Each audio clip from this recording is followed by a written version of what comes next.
พุ่นน่ะอุ้มลูกชายนั่งรถมา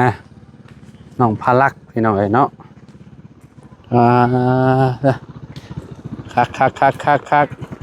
เอ้ยพี่น้องเอ้ยพาลักน้อยก็พอนิ่มแห้งเลยเสียงรถเพิ่น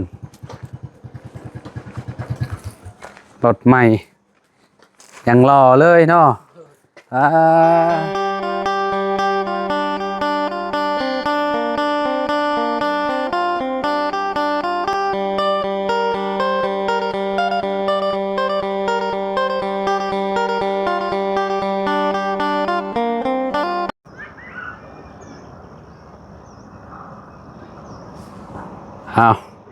กราบสบายดีและสวัสดีเนาะพ่อแม่พี่น้อง FC เบิร์สสุขูสู่คนเนาะบ่ว่าสิอยู่ในและกระต่างประเทศเด้อพี่น้องเด้อเนาะมาพบมาพอกันกับเฮาเนาะเส้นเก่าเส้นเคยพี่น้องเอ้ยเนาะเข้ามาทางบ้านน้องอาเจืองพี่น้องเอ้ยเนาะมื้อนี้เนาะตั้งแต่เพิ่นเทพื้นแล้วก็บ่ได้เข้ามาหาเพิ่นเลยพี่น้องเอ้ยโอ้คักเลยเหือนอาเจืองนี่เนาะ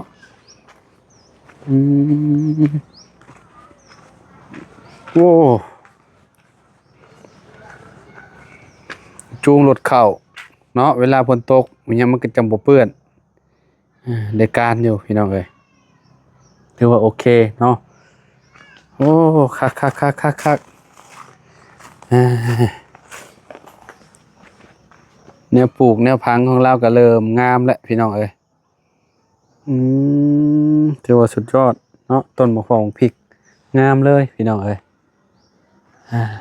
โอ้อาเจืองเพิ่นมาเลย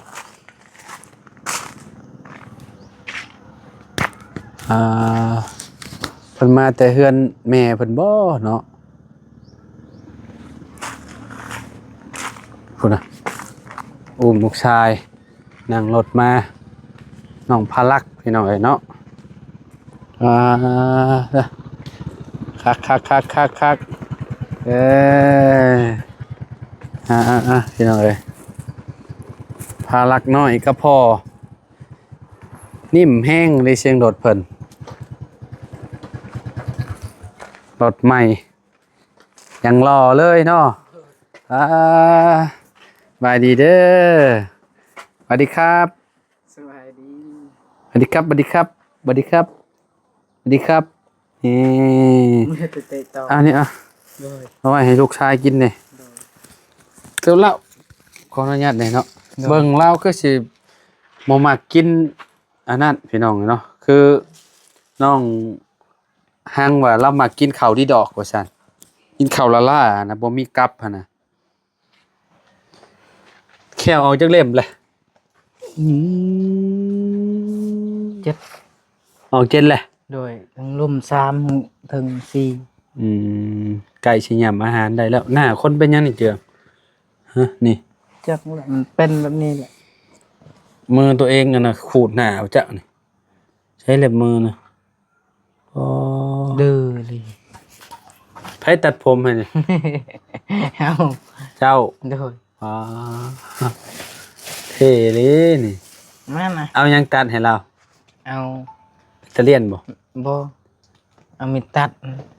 ตัดโดยพวกเราบ่ติงบ่เว้าบ่บ่เวลาตัดเราอยู่ซื่อทรงผม เท่ดีเราวนจากได้ฮะมาแต่ใช้แต่ต่อโดยออกกำลังกายโดยเมื่อนี้จะไปใช้มาซะเมื่อแต่ทางสวนโอ้เมื่อทางสวนแล้วก็มาพี่เลยโดยบ่เมื่อยบ่ไปเตะตะก้อมาแต่เฮ็ดเวียกไม่เมื่อยอยู่แต่ว่าเตะให้มันออกห่อนแล้วอาบน้ำมันได้ ไม่ได้เหงื่อเนาะโดยออกกำลังกายมีความเพิ่นอยู่พี่น้องเอ้ยเนาะ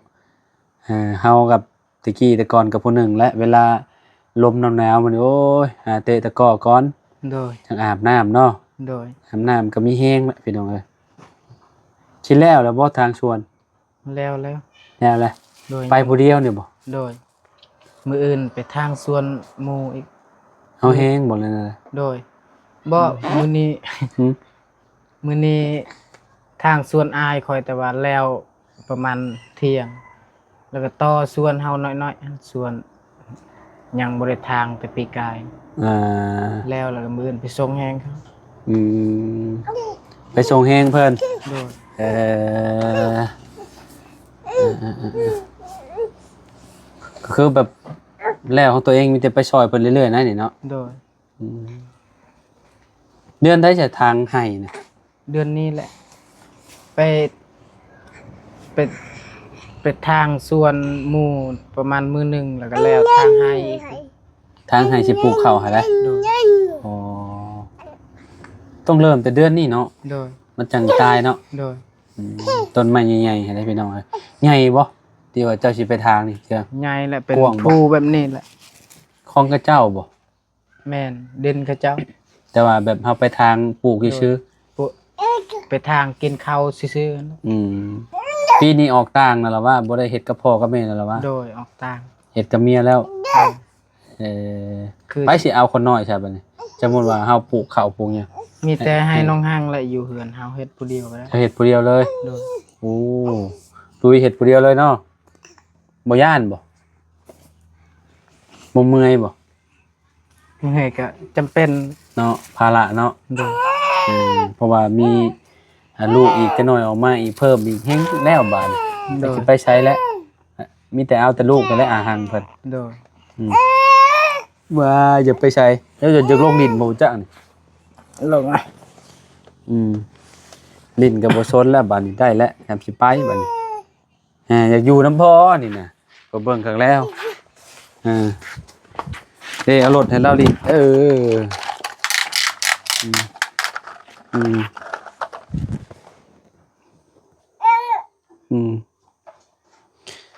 น้องเด้ซะน้องเมีย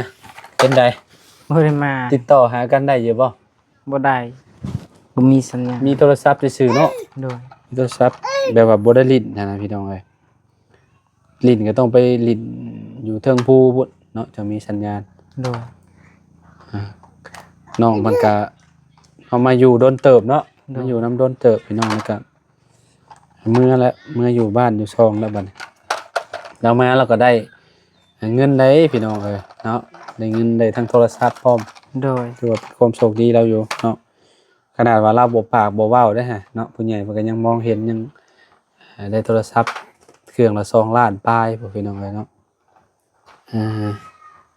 ได้ยังกินแรงมื้อนี้ บ่มีหยังกินน้องห้างว่าสิต้มมี นี่มีอาหารอ้ายซื้อมาให้เด้ โดย กินแหละที่แต่สมผักกับปิ้งหมู โดย แซ่บเลยคักเนาะก็เจ้าเทให้นี่เนาะ โดย เวลาฝนตกพาลงกับเฮาอยากเอารถเข้าเฮือนก็สบายเลยจูงเข้าไปเลยเนาะ โดย โอ้คักบัดนี้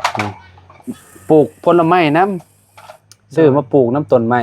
ว่าสิปลูกอันนั้นต้นหยังมักตะกบบ่สิปลูกในหน้าประตู ต้นหมากตะกบหักใบมันจากลายเด้เวลามัน เวลามันเป็นหมากเป็นหยังกะ แล้วแต่คนหมากเนาะ โดย เจ้าหมากกินบ่ล่ะ บ่มักปันบ่มักปันใดแต่ว่าปลูกต้นนั้นมันงามจังมันห่ม ผมอยู่ต้นตะกบน่ะ ใหญ่ ต้นมะม่วงนั่นอ้ายว่าปลูกจะได้กินหมากต้นมะม่วงตอนน่ะ โดย ทำสิกิน อันนั้นจะไปเวียดเจ้าก็ซื้อเอามีบ่กับเจ้าต่อต้นที่กับเจ้าต่อประมาณดามแซนดามใดให้เด้เอาปลูกเรียงไปนี่โอ้คักแล้วนี่ โดย ปลูกอันน่ะแถวอันหลังห้องน้ำเจ้าโอ้บัดมันใหญ่3-4กิโลอยู่ในบ้านมีแต่ปลูกมะม่วงอันยำไย โดย มะขามอย่างเงี้ยส่วนใหญ่มะม่วงมันและแสกปลูกเมียนห้ามนี่เริ่มแล้วพี่น้องเอ้ยมะม่วงเนาะฤดูมันมะม่วงกระซอ มันเป็นอันนั้นแล้วเป็นดอกมัน แม่นโอ้คนน้อยไปแล้วโอ้ ลิ้นตัวเดียวพี่น้องเอ้ยเนาะ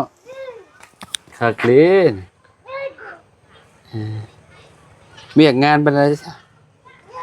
เวียก เวียก เวียกเฮ็ดแล้วบ่ยังสิไปอยู่บ่ บ่ เดี๋ยวไปแล้ว โดยเวียดบ่ได้โทรหา อืม มีแต่เฮ็ดให้ เฮ็ดให้โอ้เฮ็ดให้นี่ก็บ่แฮงเลยติ โดย ใช้เวลาเป็นเท่าไรพุ่นแหละพี่น้องเอ้ย 2 เดือน3 เดือนพุ่นแหละ เนาะ เพื่อทาให้มันแห้งแล้วก็จูดเดือน5เพิ่นก็จูด อืม ยามนี้เขาทางก่อน แต่ ชูไปเลยเนาะ โดยอยากเฮ็ดกว้างอยู่ให้แต่ว่าเฮ็ดผู้เดียวนี่ย่านบ่ไหว อ๋อในความคิดคืออยากเฮ็ดให้ใหญ่ๆเลย โดย มันสิได้เข้าหลายเนาะ โดย อืมแต่ว่าคือถ้าผู้เดียวนี่มันก็บ่ไหวปานใดแล้วเนาะ โดย เพื่อเฮาสิซักเข้าอีกพี่น้องเอ้ยต้องไปหาแฮงก็อีกเมื่อยอีกพี่น้องเอ้ยเนาะอืมพี่น้องเอ้ยเนาะก็เรื่องสวนเรื่องหยังก็เนาะมันก็คือว่าแหละทางนี้เพิ่นมีแต่ซักเข้าพี่น้องเอ้ยเนาะคือเขตเฮาเพิ่นดำนาฮอดเวลาเดือน6ผ้ามันฝนตกใหม่ก็เอาแล้ว โดย เนาะตกกะวันกะแหละมันยาวเลยกระทอนดำอยู่ทางบ้านข่อยก็สิบ่ยากปานใดหน่อยเนาะเออแต่เฮามีเงินแหน่ก็ซื้อกินเนาะสองผัวเมียหนึงแต่มันก็บ่ไหวเลยเนาะ โดยยากน้ำให้นี่แหละคิดว่าอยากได้ให้อยากได้กว้างๆจังได๋ก็มีข่าวยันเฮ็ดบ่ไหวผู้เดียว อืม น้องฮอ อันนั้นเด้ข้าวแม่แบ่งมาให้แล้วบ่ โดยยังอยู่ ยังปาไว้ในเฮือนเพิ่น โดย เวลาเฮาอยากสีเฮาก็เอามาสี โดย อืมเจ้าตามมาบ่เลยไปสีเอา บางเทื่อก็ประมาณครึ่งเปล่าแล้วก็ตามมา มันบ่หลายปานใดเนาะ โดย อืม เป่าหนึ่งไปซี่ก็บ่ได้หลายครึ่ง มีแต่อาหารแล้วเนาะ โดย อืมอาหารเป็นคนอันนั้นพี่น้องเนาะเป็นคนตำบางทีก็เอาเชืองเอาไปซี โดย บางทีเพิ่นมันหลายเด้กระสอบหนึงเด้เนาะคะแนนมันครึ่งหนึงก็ตามมาเนาะจังเนาะ โดย บ่ได้อิหยังหลายนะพี่น้องเอ้ยสองคนกินคือสิบ่เปลืองปานใดติเขาว่า บ่เปลืองปานใด อืมข้าวบางทีเฮาบ่มีกับเฮาก็บ่ค่อยอันนั้นปานใด โดย บ่ค่อยกินหลายปานนั้นเนาะ โดย จังได๋ช่วงนี้หนูนี่พอได้กินอยู่บ่หนู บ่ ได้ใช้งานอยู่บ่บ่ได้ใช้แล้วติหนา หนาอยู่เฮือนพอเท้าพอ อืม แบบเมื่อแบบนี้เมื่อยแล้วก็บ่ได้ไปการ อืม เมื่อยไปทางสวน อืม สวน6เอลี่สวน โหกแฮงบ่ โดย อืมอืมชู้และเพื่อลูกเพื่อเมียเห็นอะไรเนาะชาวรักครอบครัวเด้ โด เนาะ ย พี่น้องเอ้ยรถก็ขี่โอเคคือเก่าเนาะ โดยหากับมื้อนี้แหละได้ขี่ หาก็ออกโตบ่ โดย อ๋อ ดนแล้วบ่ได้ขี่ โดนแหละติ โดย น้ำมันยังหลายคือเก่าเนาะ โดย ไม่นี่รถยอมหับเลย เอี่ยมพี่น้องแล้วคักขี่ก็แล่นกันนิ่งแน่เนาะ โดย รถยังใหม่อยู่เด้คือรถข่อยโหบ่แล้วรถข่อยขี่บ่ได้แล้วเน่าแห้งแล้ว โดย รถอาเจียงว่าใครขี่สะดวกสบายพี่น้องไอ้เนาะรถคันเก่าก็เอาไว้แกลากเนาะ โดย พุ่นน่ะเพิ่นเอาอันนี้ใส่แบบนี้เลยเด้นี่พี่น้องไอ้ผู้โอ้โตครับอันนี้ต้องหันออกเนาะเวลานั้นเฮาอย่าใส่เนาะ โดย เดี๋ยวมัน ต้องหันใส่ดาบ เวลาขี่รถผ่านคนอื่นยันมันบาดกระเจ้าเด้บ่ได้มีปัญหาหยังว่าจากใหม่นี่ บ่ เออ ม่วนทาง บ่ขับสบายบ่ โดย ติดก็ง่ายอยู่ โดย อืมในเฮือนรถโอ้ยติดยากจำไปช่างจักก็ได้จักเป็นจักแบบจักยี่ห้อ Honda ปลอมนะ โดย นั่นเป็นของ ไทยราคาละ10,000กว่าพุ่นแหละก็ซื้อมื้อหนึงก็จริงแต่ว่ามันเป็นของก๊อปประมาณ 5,000 5,000กว่าๆแหละพี่น้องเอ้ยเนาะโอ้ ทุกมื้อนี่ก็เพื่อสิติดได้นี่ก็บ่แม่นง่ายอีกต้องมีวิธีเฮ็ดให้เพิ่นติดได้หั่นน่ะก็ซื้อใบมาบ่ซื้อใบมาใหม่บ่อันนี้ โดย ซื้อมาแบบใด ใบมันน่ะ อืม ซื้อใบตัวยาวๆตัด ตัดหญ้าต้นบ่ใหญ่ปานนั้นเนาะ โดย แต่ว่าแบบก็ขาด ต้น ขาด สมะ นะ ขามนี่ขาดแล้วซุม ซ้ำนี้นะ โดย โอ้ทั่วใหญ่อยู่เด้อ๋อบ่ใหญ่เนาะซ้ำนี้เนี่ยขาดบ่เจือง โดยขาด ต้นมะขามนี่ได้ ขาดแล้ว อ่า นั่นขนาดต้นนั่นก็ยังขาด ใช่ ต้นลำไผ่ ลำไผ่นี่นะ โดย บ่ใหญ่นี่ได้ โดยขาดกัน ขาดย้อนบ่ แม่นกำลัง อ๋อ ใหญ่อยู่แต่ว่ามันเป็นอันนั้นกกมักไผ่ มันอ่อน โดยกก อืม กกไผ่มันเป็นกกไม้นี่ อืม ใหญ่น้อยกับมันขาดกันใหญ่ เออ แต่กกนั้นมันสบายขาด โอเคโอ